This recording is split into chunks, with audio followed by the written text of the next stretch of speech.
Everyone, welcome back to channel bond of learning. आज हम इस वीडियो में class 2 and 3 second and third class के जो स्टूडेंट्स हैं उनके लिए इंग्लिश के ओरल क्वेश्चंस आप कैसे उनसे पूछेंगे, किस टाइप के ओरल क्वेश्चंस उनसे पूछे जाते हैं अलग अलग चैप्टर से, वो डिस्कस करेंगे। और मैंने यहाँ पे जो चैप्टर लिया है वो इंग्लिश का नाउन चैप्टर ही लिया है। सबसे पहले उनको नाउन का चैप्टर दिया जाता है क्लास सेकेंड एंड थर्ड में, तो मैंने उसी के अकॉर्डिंग यहाँ पे जो हमारे टाइप ऑफ क्वेश्चंस हैं वो फ्रेम किए हैं। आगे हम दूसरे जो चैप्टर्स हैं वो भी लेंगे। ये कोई भी मिक्स्ड क्वेश्चन की जो है आपको वर्कशीट नहीं दिखेगी, इसमें नाउन से रिलेटेड ओरल क्वेश्चंस हैं। आप लिखवाने से ज़्यादा इस टाइप के जो ओरल क्वेश्चंस हैं उन पे फोकस करें ताकि बच्चों के जो कॉन्सेप्ट हैं वो क्लियर हों। क्योंकि अगर बेसिक कॉन्सेप्ट उनको नहीं समझ में आएगा कि नाउन क्या होते हैं, प्रोनाउन क्या होते हैं, आगे जाके प्रॉपर नाउन क्या है, कॉमन नाउन क्या है, तो आगे और भी टाइप ऑफ नाउन्स उन्हें पढ़ने हैं। तो आप ये ओरल जो क्वेश्चंस हैं उनको डेफिनेटली बच्चों से पूछा कीजिए।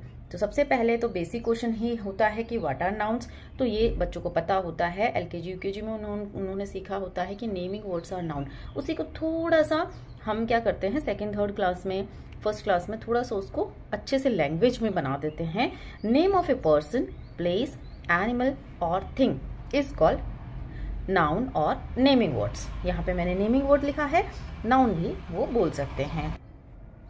सी question number second. Question number second जो है टेल एनी 5 नाउन्स। तो कोई भी 5 नाउन उनको बताने हैं। हमारे इर्द गिर्द जितनी भी चीजें हैं सभी का कुछ ना कुछ नाम है, ठीक है। तो वो सारी चीजें नाउन होती हैं। नाउन क्या होते हैं, डिटेल में एक्सप्लेनेशन, प्रॉपर नाउन क्या होते हैं, कॉमन नाउन क्या होते हैं, वर्कशीट्स, वो सब चैनल पे आपको मिल जाएगा। इंग्लिश ग्रामर की जो प्लेलिस्ट है आप वो खोल के देख सकते हैं। ये पहली बार मैंने नाउन का जो चैप्टर है उससे ओरल क्वेश्चंस फ्रेम किए हैं।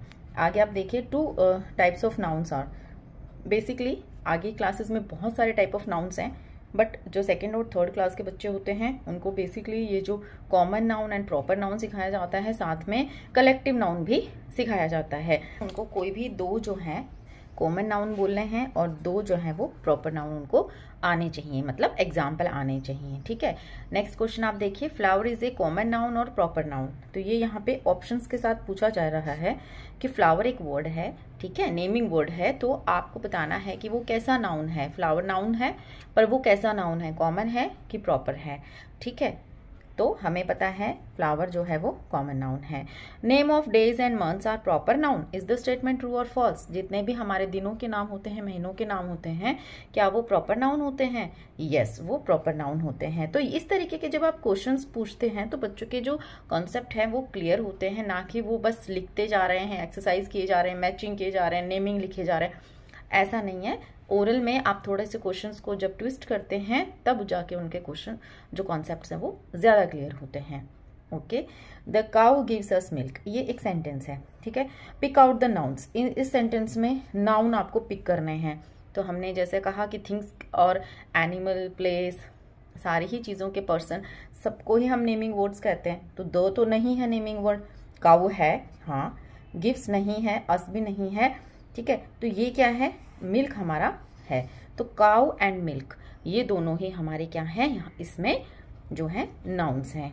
नेक्स्ट आप देखिए, व्हाट आर प्रॉपर नाउन्स। अब डेफिनेशन आ गई है। तो डेफिनेशन अगर प्रॉपरली बोल भी नहीं पा रहे हैं बच्चे तो एटलीस्ट उन्हें सिंपल वे में उसका मतलब पता होना चाहिए। जैसे मैंने यहाँ प्रॉपर में यहाँ इसकी डेफिनेशन लिखी है, name of a particular person, place और thing is a proper noun, ठीक है।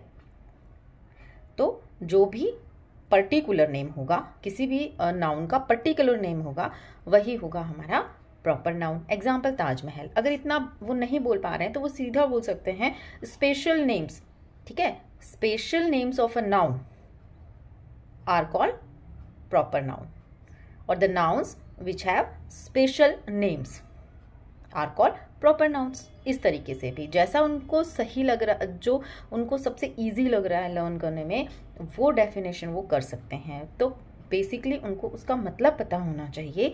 जैसे एक सिंपल एग्जांपल आप ले सकते हैं कि जैसे एक वर्ड हो गया बॉय, ठीक है, और एक वर्ड हो गया अक्षित, ठीक है। तो ये हो गया, अक्षित भी बॉय है, हमें पता है अक्षित इज ऑल्सो है बॉय, पर अक्षित जहां लिखा हुआ होगा वो हो जाएगा प्रॉपर नाउन और बॉय जो है वो है कॉमन नाउन। अब हमें आगे और कॉन्सेप्ट क्लियर होगा जब हम कॉमन नाउन की डेफिनेशन देखेंगे। आप है ना इस तरीके के जितने भी क्वेश्चन हो उनको साथ में लेके चलिए। बच्चों के कॉन्सेप्ट जब आपको क्लियर करना है ना, एक तरफ प्रॉपर नाउन एक तरफ कॉमन नाउन, ठीक है, क्योंकि बच्चे भी थोड़े बड़े हो गए हैं, साथ में समझ सकते हैं सेकंड थर्ड के बच्चे कि इसमें और इसमें डिफरेंस क्या है। जब आप साथ लेके चलेंगे ना तब उनके proper noun and common noun के कॉन्सेप्ट क्लियर होंगे। आप कलेक्टिव नाउन है, दूसरे नाउन है, वो 1 by 1 भी उन्हें सिखा सकते हैं। अब डेफिनेशन देखते हैं कॉमन नाउन की। A noun which is general name for the same kind of thing. General name, वहां क्या था पर्टिकुलर, यहाँ क्या है general name for the same kind of things, persons और places is a common noun. Example country, ठीक है, country बहुत सारी हो सकती हैं, बट अगर मैंने इसको इंडिया लिख दिया, हमें पता है India is also a country, पर जैसे ही इंडिया वर्ड लिखा ना, India is a naming word, किस टाइप का, प्रॉपर नाउन।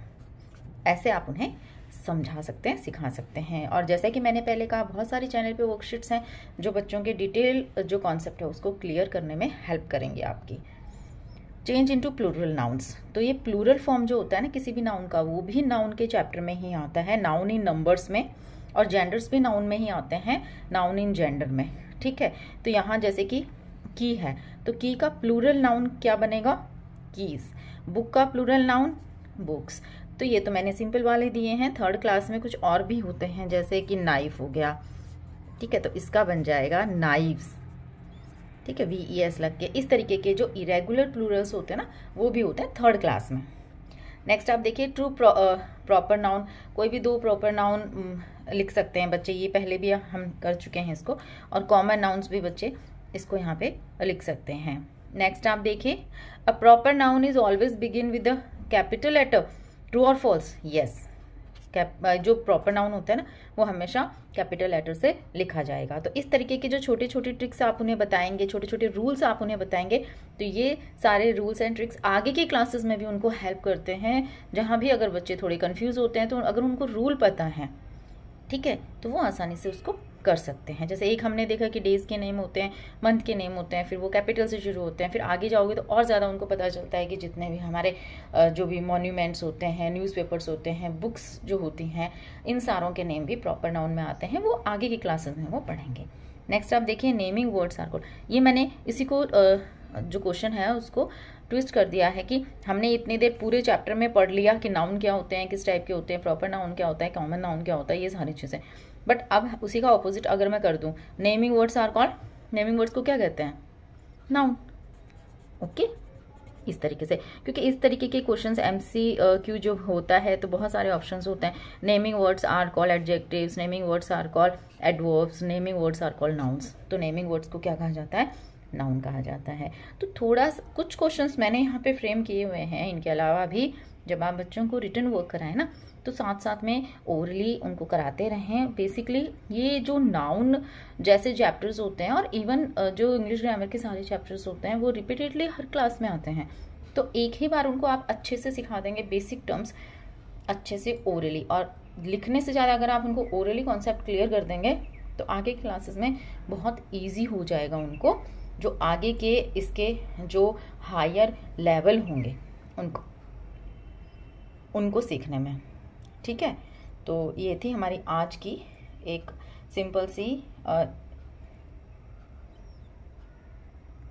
तो ये था हमारा आज का वीडियो। क्लास 2 and 3 के जो स्टूडेंट्स हैं उनके लिए ये एक वर्कशीट थी इंग्लिश ग्रामर के ओरल क्वेश्चंस की। आई होप आपके लिए हेल्पफुल रही होगी। मिलती हूँ आपसे अगले वीडियो में। Thank you so much for watching.